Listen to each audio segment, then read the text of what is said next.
It was a suffocating night in Los Angeles, the kind of night where the air felt thick with something unseen, lurking just beneath the surface. Soulja Boy had heard rumors, whispers that crawled their way into his ears, about Diddy's infamous freak-offs. They were spoken of in shadows, always with a tinge of fear. At a party teeming with celebrities, Soulja overheard two insiders, their voices trembling, as they described the wild, decadent gatherings.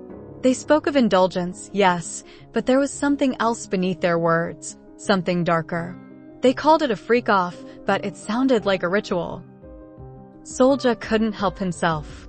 His curiosity was like a sickness, gnawing at him, whispering to dig deeper. And so he did. What he found unsettled him. Days later, as he scrolled through social media, he stumbled upon a video from one of Diddy's latest parties. But this wasn't the usual revelry of the rich and famous. The guests weren't just dancing, they were moving in ways that felt unnatural. Their bodies twisted and bent in grotesque angles, eyes vacant, smiles stretched far too wide, as if their faces had forgotten how to stop. Figures in the background, too blurry to make out, loomed like shadows that didn't belong to any human form. Soulja felt a chill crawl up his spine. Something wasn't right. The further he dug, the more bizarre the rumors became. People spoke of those parties in hushed tones, as if they were afraid the very mention of them would invite something terrible into their lives. But Soulja, ever confident, didn't care. He could expose it, turn the attention to himself, take Diddy down a peg or two. Fueled by a few too many drinks and the rush of adrenaline, Soulja Boy took to Twitter. "If I wanted to, I could spill all the tea on Diddy's freak-offs," he typed with a grin, fingers trembling with the thrill. "Y'all wouldn't believe what goes down at those parties." He hit send, unaware of the horror he had just invited into his world. Within hours, the air around him shifted. His phone buzzed with a call from an unknown number. He answered, only to hear silence at first. Then a voice, low and guttural, spoke. "You've seen too much." The words sent an icy shiver through him. "Retract your statement, or we'll come for you." Soulja's blood ran cold. He hung up, laughing it off, but deep down, he knew something had changed. The world around him seemed darker, the shadows in his home more alive. As the days passed, he felt watched, like unseen eyes followed his every move. His career, once thriving, began to crumble. Deals that had been secured were suddenly off the table. Friends turned their backs on him, eyes filled with a silent terror they refused to explain. Then came the nightmares. Night after night, Soulja found himself trapped in a dark room, surrounded by faceless figures with eyes that glowed like burning coals. They circled him, whispering things he couldn't understand, their words crawling under his skin. In the distance, Diddy sat on a throne of shadows, watching him with eyes that gleamed with malevolent amusement. The walls of the room pulsed like a heartbeat, the air thick with decay.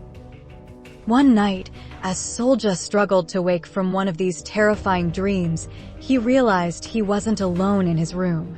A figure stood in the corner, its face hidden in the dark, breathing in sync with his own shallow breaths. He blinked, and the figure was gone, but the fear lingered, a suffocating presence that refused to leave. Desperate, Soulja returned to social media, hoping to rally his followers. "They can't stop me. I'm still the king," he shouted into the camera, but his voice wavered, betraying the panic gnawing at his insides.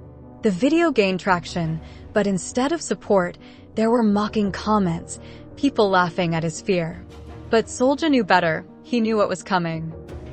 Then, one night, unable to take the paranoia any longer, he made a bold decision. He would confront Diddy directly. He crashed one of Diddy's high-profile parties, the air thick with tension the moment he stepped inside. The guests were unnaturally still, their faces obscured by shadow, as if the very light was afraid to touch them. The room was filled with an eerie silence, the kind that precedes something terrible. Soulja spotted Diddy across the room, standing amidst a sea of adoring faces. But as Soulja moved closer, the faces began to distort, eyes too large, mouths twisted into unnatural grins, teeth sharp and glistening in the dim light. "Diddy!" Soulja shouted, his voice echoing unnaturally in the hollow space. "I'm not afraid of you." Diddy turned slowly, his eyes darker than the night itself. He smiled, a cruel, knowing smile. "You should be," he whispered, though his lips never moved. The words echoed in Soulja's mind, a voice not his own. Suddenly, the lights flickered, and the room was swallowed by darkness. In the brief flashes of light, Soulja saw them, figures emerging from the shadows, not entirely human, their limbs too long, faces stretched into grotesque masks of mockery. They circled him, their laughter low and menacing, growing louder with each flicker of the lights. Diddy's voice cut through the madness, sharp and cold. "You wanted to play in the dark, Soulja," he said, stepping forward, his eyes glowing with an unnatural light. "Now the dark has come for you." In that moment, Soulja realized the truth. This wasn't just about parties or industry secrets. There was something ancient and malevolent behind Diddy's power, something that lived in the shadows and fed off the fear of those foolish enough to challenge it. Soulja had opened a door that should have stayed locked, and now it was too late to close it.